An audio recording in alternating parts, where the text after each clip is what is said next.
Hi, Kevin Coop here, and this is FaceTime with the Content Guy. And I'm tempted to say greetings from the frozen tundra of New England, except that I know that this is kind of like beach weather here compared to what the folks out in the Plains states, Illinois, Minnesota, places like that have been having. It's cold. Let me tell you. Anyway, I don't want to talk about the weather. What I want to talk about this week is a study that was just released by the Retail Feedback Group. And basically what they did in this study is look at the things that will help brick and mortar stores create a more compelling shopping experience. Things that they, by and large, think that are not being capitalized upon by many retailers. And listen, I'm completely on board with this, largely because I think talking about creating a more compelling shopping experience has been a theme we've been using here on Morning Newsbeat for a long time. I get emails all the time from some people who say I'm beating a dead horse. My argument is I'm not beating a dead horse. I'm just trying to keep the damn horse alive and try and make the point that the old race has been run around in circles and the new race has to be going forward into the future. But that's my goal. Not everybody agrees. Anyway, there are 4 basic recommendations that they make that I want to talk about. One is supermarkets are missing an opportunity to demonstrate food expertise. Huge opportunity in so many ways. If food smells good and tastes good and looks good, people are more likely to buy it. If a retailer develops a food expertise, and yeah, it takes time, it takes investment, it takes patience.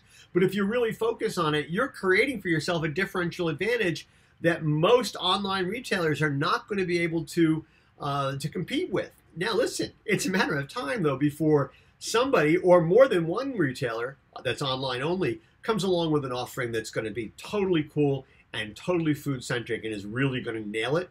So the advantage is only going to last for a short time. But you got to work it now. You got to develop a food expertise. I think it's just so important. Another one says that in-store assortment is not meeting consumer demand in several trending categories. Those categories being specific high demand and differentiating categories such as local, international, ethnic, natural, organic, or allergen-free. While their shoppers are relatively satisfied with the selection of products offered in their supermarket in those categories, they're not.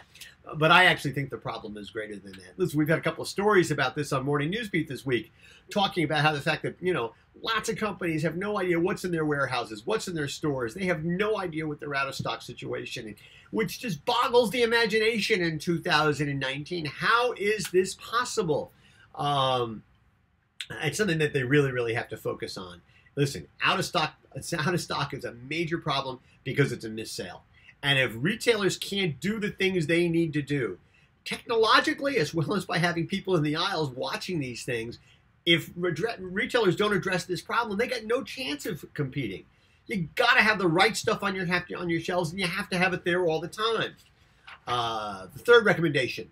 Supermarkets are still geared for the wrong time of day. Totally, right? Supermarkets look great at 11 a.m., but between 3 and 7, which is just when more customers are in the store, not so much. Managers go home, things start to be a little bit, the worse for wear.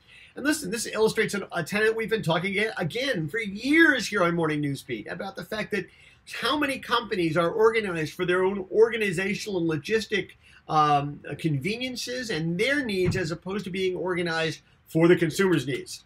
And for what the consumer wants, for the consumer, what the consumer needs to have. Companies don't tend to think that way.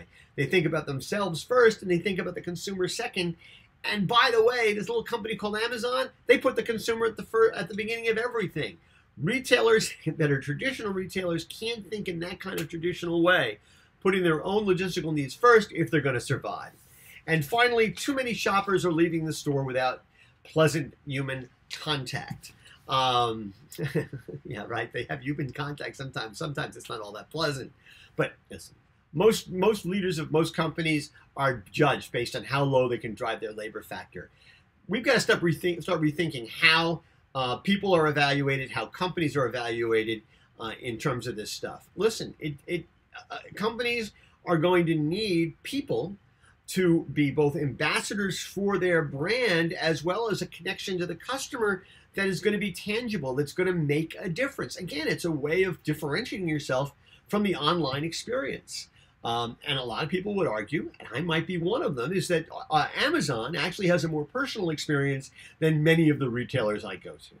Okay, that's not a good way to come at things. You've got to have some level of personality, because that is what's going to make a difference. Okay, now listen, retailers have a choice, right? Retailers have a choice. Not every store is going to have the best food or the best people or the best selection or the best technology. It's not possible. But they got to try. To use a word that Michael used in his column on Tuesday, you got to aspire. And I love the thing he ended his column with. This is what you got to do. It's a 6-step process. You have to aspire. You have to experiment. You have to innovate. You have to implement, you have to evaluate, and then you have to repeat. That's what you got to do. Anyway, that's what's on my mind this morning. And as always, I want to hear what's on your mind.